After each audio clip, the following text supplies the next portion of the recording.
Get ready. It's time for a well-deserved break, Pittsburgh, with Heather Abraham and David Highfield from the KDKA TV studios. It's Pittsburgh Today Live.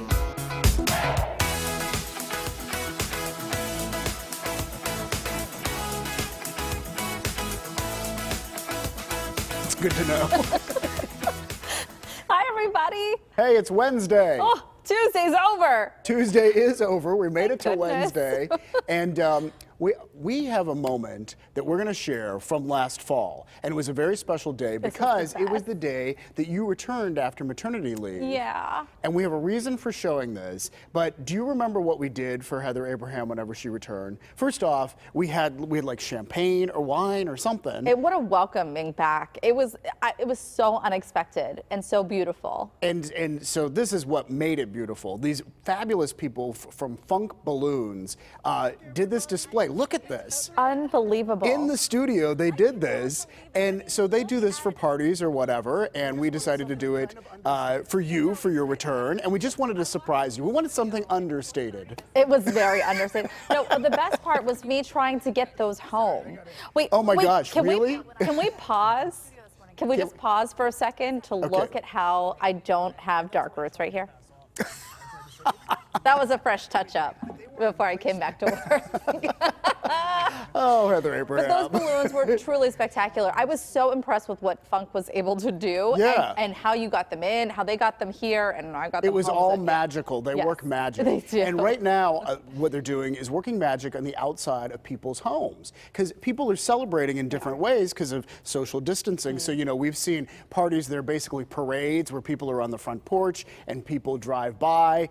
So they're decorating the outside of homes, and this is how they're doing their installations. And that place looks fabulous. Wow. You know there's something happening to that house, right? It looks almost like the balloons are spilling out of the window and wrapping around the house. Yes. How beautiful. And I think the next one is a little boy's birthday party. Mason, he turned 6, right? Are these the Yeah, that's it. Yeah. Congratulations to Mason. He apparently was thrilled by this. Opened the front door, saw it in the front yard. And I think we have one more too. They've been posting these on Instagram. Funk Balloons is located in Lawrenceville, but right now they're taking orders online. And they say, actually, they take a lot of orders through Instagram. But this is what they're doing right now because, you know, we're all changing our habits and now parties are outside. I have to say that if you want something to cheer up your day, there are nothing like balloons or bubbles.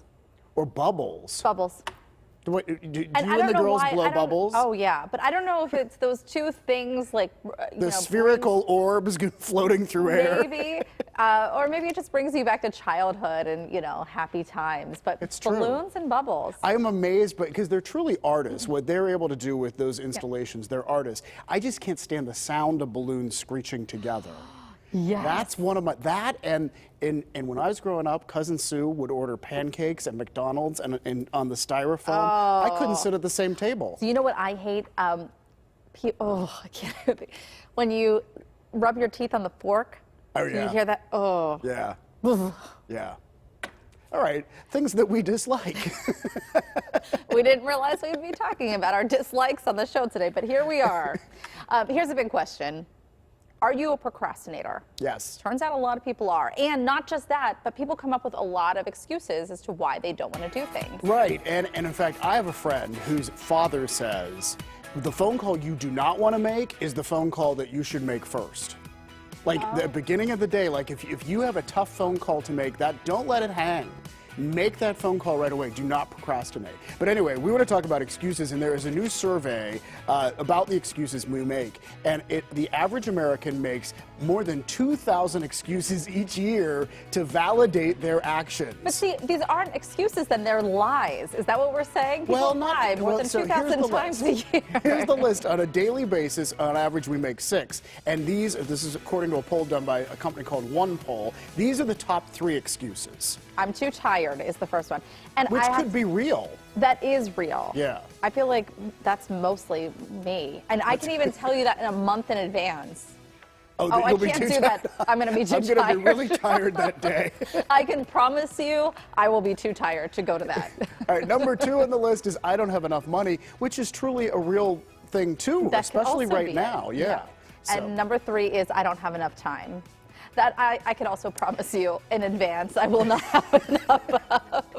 Although I think the time one is the one that you can, like Gary says to me, you can make time for what you want to make time for. Yeah. Although sometimes it's hard. But, It is, yeah. No, that can be challenging, though, Yeah. depending on what you have on your plate at any Exactly. given time, like Yeah. 3 kids and 2 dogs and full-time job. Anyways, some celebrities, since gosh. they're not doing anything right now, are reading to kids. Right, And we've seen this popping up. I think this is sweet. So you can, LeVar Burton is reading to kids, you know, the Reading Rainbow star, of course. was a lot of fun. And now Julie Andrews is reading to You kids. love this? I mean, it's Mary Poppins Right. and Maria von Trapp reading to children. And it turns out her daughter is a children's book author, so this kind of makes sense. They have started a weekly podcast. It is called Julie's Library. So you can have Julie Andrews. How calming and wonderful would that be to have her voice reading to your kids? See, I actually Or thought reading about... to me. I would. You would enjoy this. I thought about doing this with my own kids and like Facebook Living it, but my kids ask me so many questions during a story if I'm reading to them that it would be disruptive. Yeah, I don't think Julie takes questions. No. I think Why it's did they do that, Mom? Why is this happening? You know what? You are raising little Heather Abrahams. They're asking a lot of because questions. They are going to be question askers just like you. Yeah. And yeah, that's so interesting. I just love Julie Andrews because I loved the movie Mary Poppins when I was course. growing up. Yeah. And so, I mean, and we were talking about it before the show, the movie Mary Poppins. I just think it's kind of a special film. And in 2nd grade, I'm going to show something embarrassing. It's not embarrassing. I'm sure it's not. Look how cute you are. Oh my gosh. David, you look like Problem Child with the bow tie. I was you supposed to don't. be Bert from the the chimney sure. sweep from the Mary Poppins movie, Dick Van Dyke's role. But now that you say that, I do look You do like a problem child.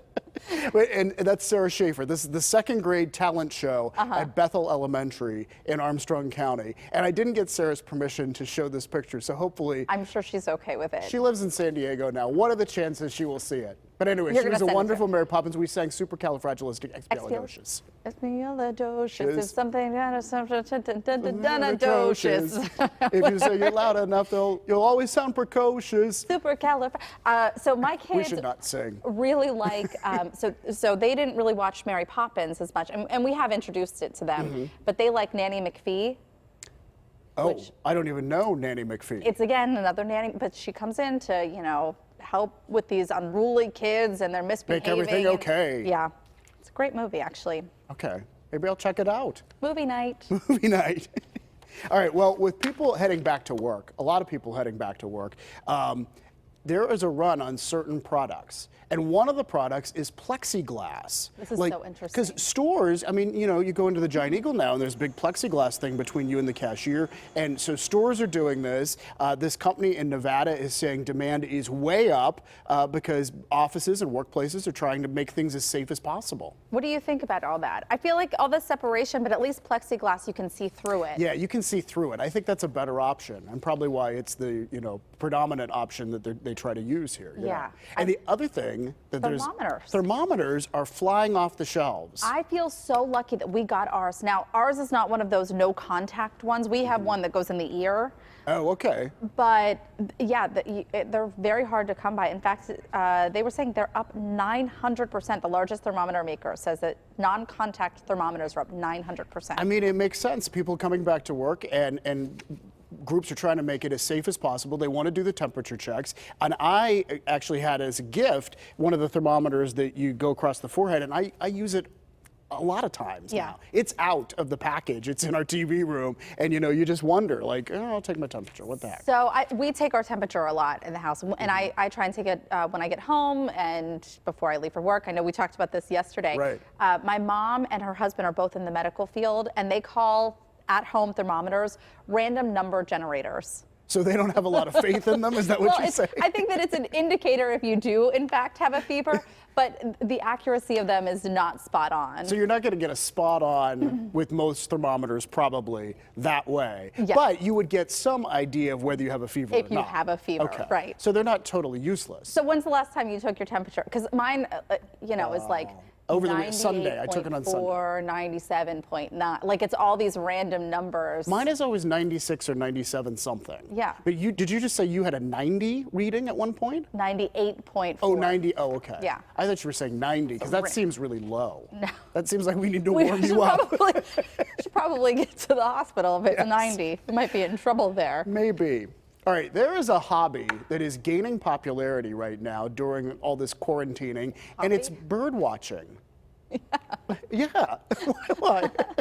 I guess it could be a hobby. It is a hobby. I think it's yeah. a hobby, yeah. The Audubon Society of Western Pennsylvania says they are getting about 10 to 15 calls a day during the pandemic about bird watching. And in our area in particular, you can see cardinals and robins, maybe even a bald eagle. And it's a great time to watch birds because they're migrating right now. So we have robins and cardinals in our backyard and a woodpecker.